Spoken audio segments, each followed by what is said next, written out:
वैसे किसी के निजी मामलों में और घरेलू मामलों में हस्तक्षेप नहीं करना चाहिए, लेकिन जब कोई बार बार रिक्वेस्ट करे तो आना पड़ता है। एक जमाना था जब संयुक्त परिवार हुआ करता था। एक घर में 2-4 दादा हुआ करते थे, 5-10 चाचा हुआ करते थे, दर्जनों भाई बहनें हुआ करते थे और सब मिलजुल कर रहते थे। लेकिन आज नौबत यह है कि तांबे एकला चलो की राह लोगों ने अपना ली। छोटा परिवार सुखी परिवार, लेकिन यहाँ उल्टा हो रहा है, छोटा परिवार दुखी परिवार। आज एक भाई भाई से परेशान है, बाप बेटे से परेशान है, पति पत्नी से परेशान है, यानी सब सबसे परेशान। यहाँ भी ऐसा ही मामला है, एक सगा भाई अपने सगे भाई से परेशान। नमस्कार, मैं अजीत भारती, भरोसा एक्सप्रेस में आपका स्वागत है। अभी हम मौजूद हैं बीहपुर विधानसभा क्षेत्र भागलपुर जिले में पड़ने वाले, कौन सा गांव है आपका? मिर्जाफरी नपटुलिया, जो कि खरीक प्रखंड में पड़ता है। और यह है कृष्ण कुमार गुप्ता जी उर्फ कन्हैया जी, जो कभी उप प्रमुख हुआ करती, यानी इस इलाके के खरीक प्रखंड के उप प्रमुख जनप्रतिनिधि हुआ करते थे और लोगों की समस्या का निदान करते थे। लेकिन आज खुद ऐसी समस्या में उलझे हुए हैं कि दिन रात इनका बुरा हाल। हम इनसे जानेंगे कि क्या समस्या और क्या वजह है, क्यों परेशान। हाँ, पहले तो आप बताइए, आपका नाम क्या है? मेरा नाम कृष्ण कुमार गुप्ता, कन्हैया जी, मिर्जाफरी खरीक प्रखंड। आपके साथ क्या समस्या है? समस्या ऐसा है कि हत्या होने का पैगाम पे चल गया। क्यों, किस लिए? इसलिए कि पंचायत में जो है कई बार पंचायत हुआ, 2018 से पंचायत होते रहा। मेरा पिताजी 2005 में मृत्यु हो गया। पहले हम जूट मिल में काम करते थे, मेरा पिताजी भी जूट मिल में काम करते थे और मैं सबसे गरीब परिवार में बिलोंग करते थे। यहाँ तक कि 2 टाइम का खाना नहीं पड़ता था और मेरे ही मतलब मेहनत से मुकाम तक पहुँचे। लेकिन मेरे भाई जो है उसको 2014 में टीचर में नौकरी लगाए, लेकिन वो काफ़ी परेशान कर करके पंचायत में 3-4 बार पंचायत स्तर से पंचायत हुआ, ग्रामीण स्तर से मुखिया, सरपंच, गणमान्य व्यक्ति, पुलिस प्रशासन, बीडीओ, सीओ सभी लोग आए, लेकिन किसी का बात नहीं मानते। कई बार लिखा पढ़ी किया है, सारा दस्तावेज हमारे पास है, लेकिन एक भी दस्तावेज पे कायम नहीं रहता है। आपकी शादी कब हुई? मेरा शादी 2018 में। 2018 में? आपके पिताजी डेट कब हुए? 2005 में।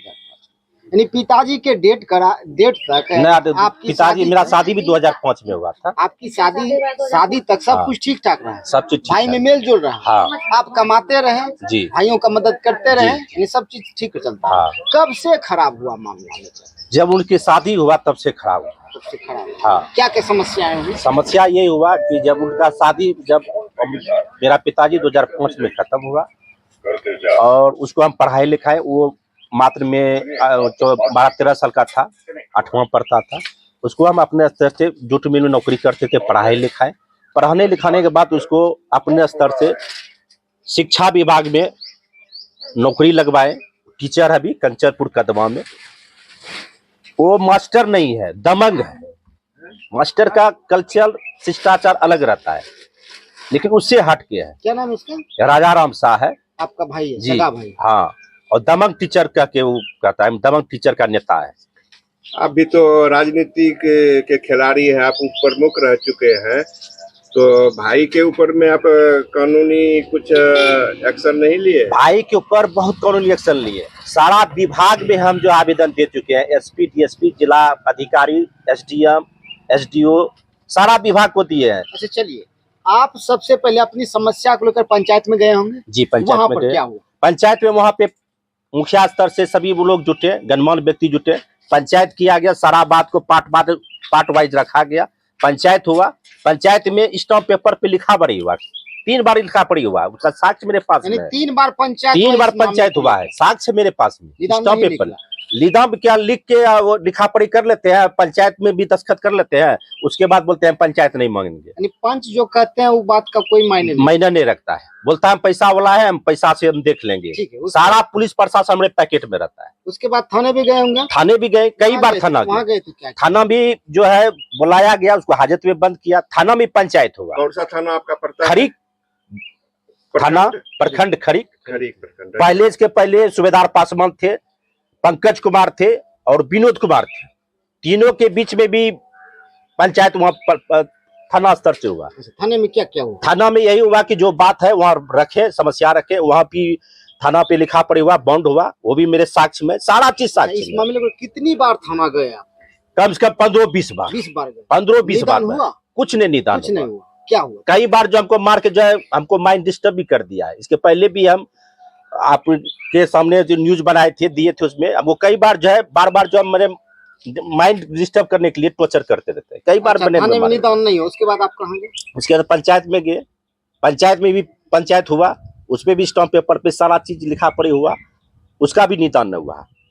और हमने जो है बंधन बैंक, ग्रामीण bank, Mahindra bank, Bajaj bank से लोन उठा के ये दुकान वाला देख रहे हैं जमीन, इसको हमने खरीदारी किया है। और पाछे भी मेरा आधा कट्ठा है, वो भी खरीदारी किया है। और उस समय हमको कोई द्वेष भावना नहीं था, अपने नाम से एग्रीमेंट किए और माँ के नाम से जमीन लिए। और माँ को अभी जो है, माँ 70 वर्ष की है, माँ को जो है बलि का बकरा बना के उससे साइन करवा लेता है और गलत सलत करके FIR करता है, बार जो है टॉर्चर करता है। वो पैतृक संपत्ति पे अपना अधिकार खोजता है। पैतृक संपत्ति मात्र मेरा आधा कट्ठा है, घर जहाँ बना हुआ है, वो भी आपको दिखाने का काम करेंगे। आप भी जो अपना जमीन खरीदे हुए हैं जी, वो 2005 के बाद ही? हाँ, 2005 के बाद, मरने के बाद ही? माती पिताजी मरने के बाद खरीदे हैं। इधर जो 2 अढ़ाई कट्ठा लिया है जमीन भी, मैं शुद्ध भरना लिए थे 2 बीघा, उसमें क्या किया, उसमें भी पंचायत हुआ था। शुद्ध भरना को जमीन को जो है गलत तरीका से जमीन वाला को टॉर्चर करके वो अपने पत्नी के नाम से 6 कट्ठा नगरा टोली में लेने का काम किया, जो कि सामूहिक पैसा था। वो भी मेरे पास दस्तावेज है। अच्छा, आपकी समस्या का निदान पंचायत में नहीं हुआ, थाने में नहीं हुआ, फिर कहाँ गए? फिर SP यहाँ गए, SP साहब के पास SP साहब को, SP में 2-3 बार भी गए और 8-10 आवेदन दे चुके हैं। सारा मेरे पास आवेदन, उसका पत्रांक दिनांक सारा पीछ है। उसके इंस्पेक्टर साहब होंगे, इंस्पेक्टर साहब भी जांच प्रतिवेदन किए, बोला नहीं गलत है, राजाराम सा दबंग है, वो बार टॉर्चर करता है, उसको पैसा का घमंड है, उस पर कार्रवाई होगा। अभी जो नए SP साहब आए हैं वहाँ उनसे जब आप मिले हैं? जी, उनसे भी मिले हैं, उनको भी आवेदन दिए हैं, पत्रांक 237 का, इधर 10/2/2024 को दिए हैं। कोर्ट भी गए आप लोग? हाँ, कोर्ट भी आवेदन, कोर्ट में पहले वही गया, बोला हम पंचायत नहीं मानेंगे, हम कोर्ट का शरण लेंगे। कोर्ट भी, जब कोर्ट में केस किया, वो किया केस, तो रेप केस किया कि मेरी पत्नी साहब, जो कि हम आज तक मेरा छवि ऐसा है कि कोई भी पूरे प्रखंड में मेरे साथ जो नहीं बता सकता है कि हम जो है गलत भावना का लोग है। और कोई बता देगा तो हम फांसी पे चढ़ने के तैयार है, और कानून जो सजा देगा हम सजा भोगने के तैयार है। देखिए, राजाराम साहब रेवेन्यू टिकट पे साइन करके उसी समय पंचायत किया है। और इसमें 2.5 लाख रुपया जो है शादी में जो खर्च हुआ था नौकरी लगाने में, 2018 का है, उसमें 2.5 लाख रुपया निकलता था। और ओरिजिनल दीजिए जो आवेदन दिए हैं। ये वाला देखिए, थाना में पंचायत हुआ था, इसमें भी सारा बात लिखा हुआ है।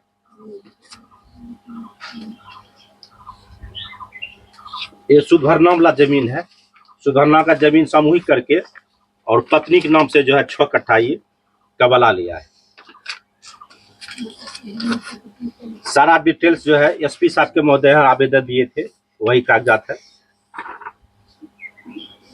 बाकी के एवज में 2 चेक दिया था, अकाउंट में नहीं था, उसका चेक है। ये 2022 को भी पति किया था, एग्रीमेंट किया था, डीलर संबंधित, और जो भी था पैसा इसको प्रत्येक को देते थे। ये कागज है, ये जमीन का रसीद है। और इधर जो FIR हुआ है, इसका केस संख्या 66 है और 69 है। इधर पुलिस ने तंग आके FIR किया है, वो कागजात है। और इधर पंचायत स्तर से मुखिया जी यहाँ पंचायत हुआ था, ये सारा कागजात है, जितना जो अथी है सब दस्तखत है सारा चीजों का।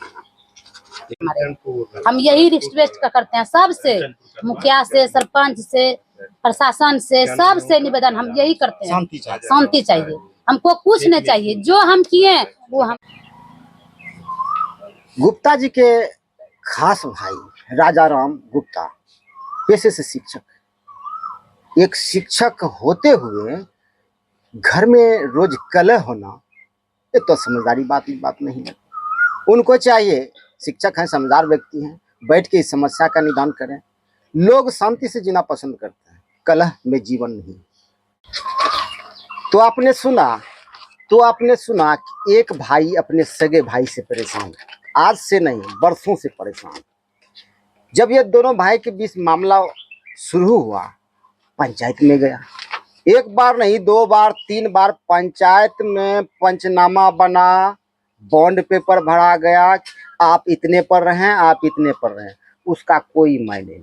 उसके बाद थाने जाते हैं, गुप्ता जी एक बार नहीं थाने 10 बार 15 बार थाने जाते हैं, वहाँ भी इनकी समस्या का निदान नहीं होता। इसके बाद एसपी साहब के पास जाते हैं, डीएसपी साहब के पास जाते हैं, वहाँ भी निदान नहीं होता है। फिर मामला कहाँ जाएगा? कोर्ट में। इस समस्या का निदान हो सकता है, इस समस्या का निदान पंचायत स्तर पर हो सकता है, थाने स्तर पर हो सकता है। यदि समाज के लोग चाहें तो इसका निदान हो सकता है, लेकिन करेगा कौन?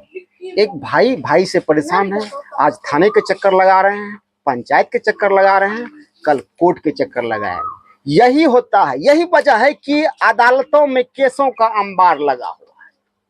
छोटी से छोटा मामला, घरेलू मामला जो कि 10 लोगों समाज में बैठकर निपटाया जा सकता है, वो कहाँ जा रहा है? कोर्ट में। कोर्ट में केसों का अंबार नहीं लगेगा तो क्या होगा? इनकी समस्या का निदान हो सकता है। मैं रिक्वेस्ट करूंगा समाज के कर्णधारों से, यहाँ के मुखिया से, यहाँ के सरपंच से, यहाँ जिले के एसपी साहब से, कि इनकी समस्या का निदान हो और बेचारे को इस झंझट से मुक्ति मिले।